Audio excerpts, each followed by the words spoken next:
제가 알아보니까 계약 갱신 청구권이라는 게 있다는데 나 그냥 계약 연장할래요. 야 무슨 소리야, 나 지금 네가 나가겠다는 말 믿고서 다 이사갈 준비 다 하고 내가 했는데 갑자기 이러면 난 어떻게 하란 말이냐. 실거주 목적으로 집을 매수한 집주인의 거주권과 기존 임차인 간 계약 갱신 청구권 중 어느 것을 우선해야 하느냐.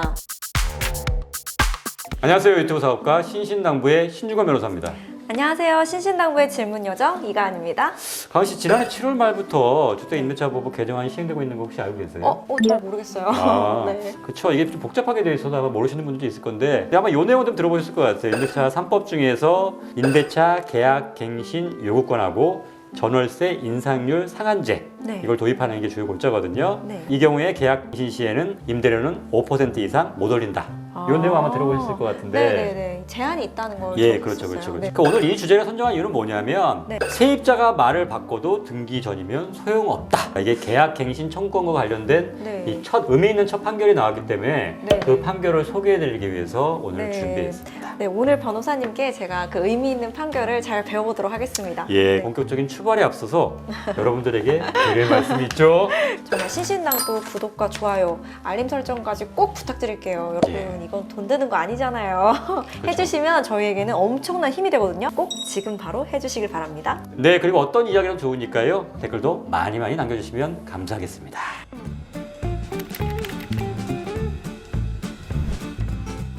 네, 아까 오프닝에서 말씀해주신 것처럼 예. 지난해 7월 31일부터 시행된 임대차 보호법 중에서 계약 갱신 청구권과 관련된 소송에서 법원이 세입자의 갱신 청구권이 집주인의 거주권보다 우선한다는 판결을 내렸는데 예, 이게 예. 최초 판결이어서 아까 의미 있다고 해주신 거잖아요. 예, 맞습니다. 여기서 도대체 무슨 말이냐. 네. 새 집주인이 네. 실거주 목적으로 집을 샀더라도 네. 기존 세입자가 이전 집주인에게 갱신 청구권을 행사했다면 전세 계약을 연장해줘야 된다, 이런 내용이라는 거죠. 이게 예전에도 이제 국토교통부의 유권 해석에 따라서 이렇게 해석이 됐긴 했었는데 네. 법원에서는 그동안에 이게 대해 실제로 판결이 난 적이 없었거든요. 네, 네. 국토교통부의 유권 해석이 그대로 법원에서 인정된 셈이라고 볼 수 있겠죠. 그럼 어떻게 하다가 이런 판결이 나온 건지 사실관계부터 설명 부탁드릴게요. 예, 원고인 김 씨는 네. 지난해 8월에 네. 실거주를 목적으로 경기 용인 수지구에 있는 한 주택을 샀어요. 네.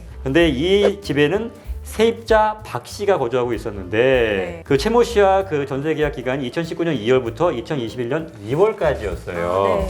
그러니까 이 기존에 있던 집주인이 그 세입자한테 뭐라고 했냐면 이제 새 집주인이 직접 살려고 매수하는 만큼 이제 전세 계약을 연장하기 힘들 것 같아요. 네. 이렇게 얘기하니까 박 씨가 그러면 네, 알겠습니다. 그러면서 이제 나가겠다고 이제 의사를 표시했단 말이에요. 전 집주인하고 새 집주인이 매매 계약을 체결했을 거 아니에요? 네. 그래서 한 달 뒤에 갑자기 이제 세입자였던 박 씨가 제가 알아보니까 저 계약 갱신 청구권이라는 게 있다는데 저 지금 이 돈은 제가 나갈 데도 없어요. 그러니까 나 그냥 계약 연장할래요. 이렇게 한 거예요. 새 집주인 입장에서는 야 무슨 소리야, 나 지금 네가 나가겠다는 말 믿고서 네. 다 이사갈 준비 다 하고 내 집도 다 이게 했는데 갑자기 이러면 난 어떻게 하란 말이냐. 네네네. 그럼 난 새로 집도 지금 알아보고 이래야 되는데 네. 그럼 말이 안 된다 그러면서 법원에다가 나 부동산 인도해줘라는 인도소송을 제기한 거예요.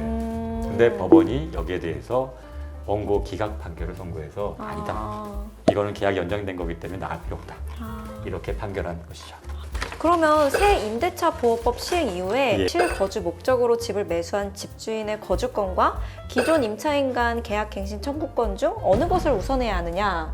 네, 뭐 그런 문제가 줄곧 논란이 되었는데요. 예. 이번 판결이 새로운 기준이 될 수 있는지도 좀 궁금해요. 예, 그러니까 이 법이 처음에 이제 공표가 됐을 때부터 이런 문제에 대해서는 사실 어느 분들 예상을 했었어요. 그래서 만약 이런 상황이라면 그럼 어떻게 되느냐라고 논란이 있었고, 네. 아까도 말씀드렸듯이 국토교통부에서는 계약 갱신 청구권이 우선한다라는 유권 해석을 내놨단 말이에요. 네. 근데 그건 말 그대로 유권 해석이었을 뿐이지 판결이 아니었잖아요. 네. 그래서 그에 관련해서 나온 첫 번째 판결이고, 네. 물론 이게 1심 판결이기 때문에 뭐 항소심에서나 대법원에서 뒤집힐 수는 있어요. 네. 근데 다만 어떤간에 법원에서는 이런 게 첫 번째로 기준을 마련해 놓은 거기 때문에 네. 앞으로도 이렇게 될 가능성이 높지 않을까라는 생각이 든다는 거죠.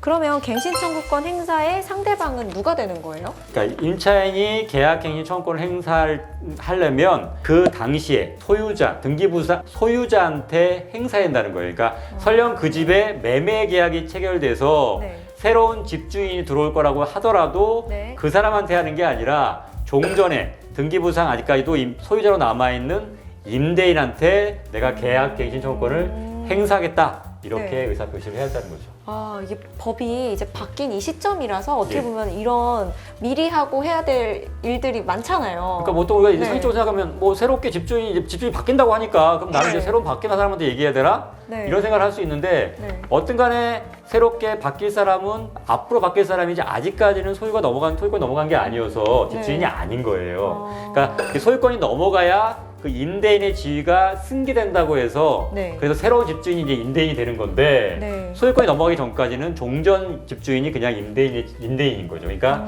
그 임대인한테 나 갱신할 거니까 그렇게 연장해 주세요라고 해서 요구를 해야 된다는 거죠. 그럼 이제 실거주를 목적으로 한 갱신 거절을 위해서는요. 반드시 당시 소유권 이전 등기까지 마친 이제 소유권자여야만 한다는 그렇죠. 거죠. 이거 이번 네. 판결이 그걸 확인해 준 건데요. 그쵸. 네. 그러니까 새로운 소유자 같은 경우는 매매계약까지 체결했고 이제 잔금만 남겨준 상태이기 때문에 거의 내가 이제 소유자 아니냐. 근데 실제로도 너 나간다고 처음에 하지 않았었냐. 그쵸. 이렇게 주장했던 거였거든요. 근데 법원에서는 뭐냐면 계약 갱신 거절할 수 있는 사람은 마찬가지로 소유자, 즉 임대인이어야 되기 때문에 너는 아직 매매계약을 체결했을 뿐이지 아직 소유권자가 아니지 않냐. 그러면 임대인의 지위를 아직 승계한 게 아니기 때문에 네. 너는 계약 갱신을 거절할 수 있는 권리 자체가 없다. 아, 갱신 거절할 수 있는 사람은 누구냐? 바로 종전 소유자여야 하고 그 사람이 갱신 거절 사유, 특히나 이 사건에 같은 경우에는 실거주 목적인 경우, 그러니까 종전 임대인이 실거주 목적이어야지만이 갱신 거절할 수 있던 사안인데 그런 사안이 아니라 새롭게 들어올 사람이 실거주 목적이었기 때문에 이 경우에는 해당이 안 된다는 거죠. 그렇기 때문에 네. 앞으로는 계약 갱신 요구를 할 수 있는 게 종료 시점부터 6개월 전부터 할 수 있거든요. 그러니까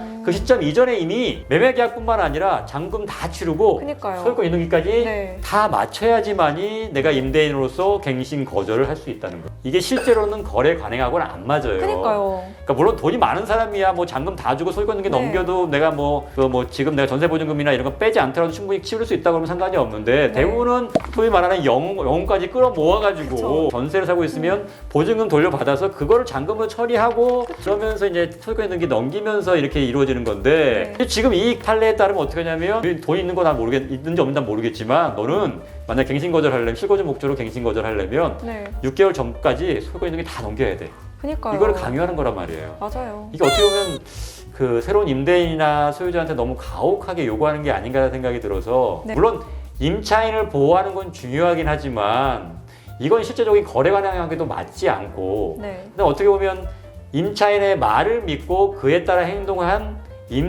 새로운 임대인을 너무 이게 무시하고 좀 네. 거기에다 너무 불공평하게 처리하는 게 그렇죠. 아닌가라는 생각이 네. 들어서 이거는 약간 공평의 관점에서 본다 그러면 약간 좀 문제가 있는 판결이라는 생각도 좀 든다는 거죠. 네, 정말. 그래서 이거에 대안으로 지금 논의되는 게 뭐냐면 네. 매매 계약을 체결할 당시에 임차인이 실제로 갱신 거절을 할 건지 여부에 대해서 명확하게 의사표시를 하게 하는 거예요. 아, 그럼 계약서에다 써야 되는 거예요? 거기다 표시를 해가지고 아. 명시적으로 이제 임차인이 나는 이제 뭐 더 이상 뭐 여기서 계약 갱신하지 않고 네. 뭐 나가겠습니다라는 걸 명시적으로 표현해 놓으면 아. 그거를 다시 이제 뒤집지 못하게 하는 거죠. 네, 그쵸. 그러면 그걸 믿고서 내가 예를 들면 다 계약하고 계약을 매매 계약 체결하고 그다음에 잔금 치고 나중에 들어왔다 그러면 그때는 이제 부동산을 넘겨줘야 된다는 거죠. 그쵸, 거절 그쵸. 못하고. 그러니까 네. 이런 식으로 법 개정이 이루어져서 임차인 보호와 임대인 보호를 좀 균형을 맞춰야 되는 거지.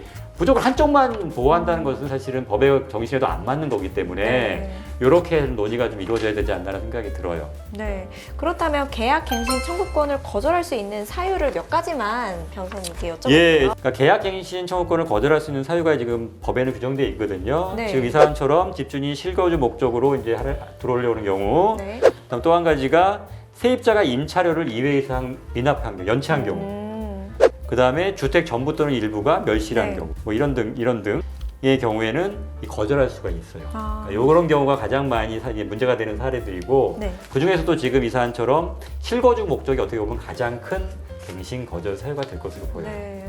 이번 사건에 어떻게 보면 번복된 게 집주인에게 가장 큰 피해가 됐을 수 그렇죠, 같아요. 그렇죠. 네. 근데 사실 임차인 입장에서도 약간의 그 변명이라고 하긴 그렇지만 네. 나름대로 타당한 이유가 있는 게 네. 처음에는 이게 법이 시행된 지 얼마 안 돼서 갱신 청구권이 있는지 여부를 잘 몰랐을 수도 있어요. 그러니까 저기 전 임대인이 이거 새 집주인이 들어올 거니까 집 비워주세요. 들어온다고 하니까 나가야 되나 보다 했는데 알고 봤더니 자기도 갱신 청구권 행사할 수 있다고 해서 행사한 사례라서 네. 이거 무조건 이거 임차인을 좀 비난하기도 조금 적당하지 않은 사례로 보여져요. 네, 오늘 준비한 내용은 여기까지입니다. 네, 법적으로 궁금하신 부분은 언제든지 신신당부 공식 메일로 보내주시면 변호사님께서 답변해 주실 겁니다. 익명으로 처리되니까 항상 고민 마시고 질문 주세요. 예, 앞으로도 유익한 정보 다양하게 전해드리는 소통하는 방송 되도록 노력하겠습니다. 지금까지 함께해 주신 여러분 고맙습니다.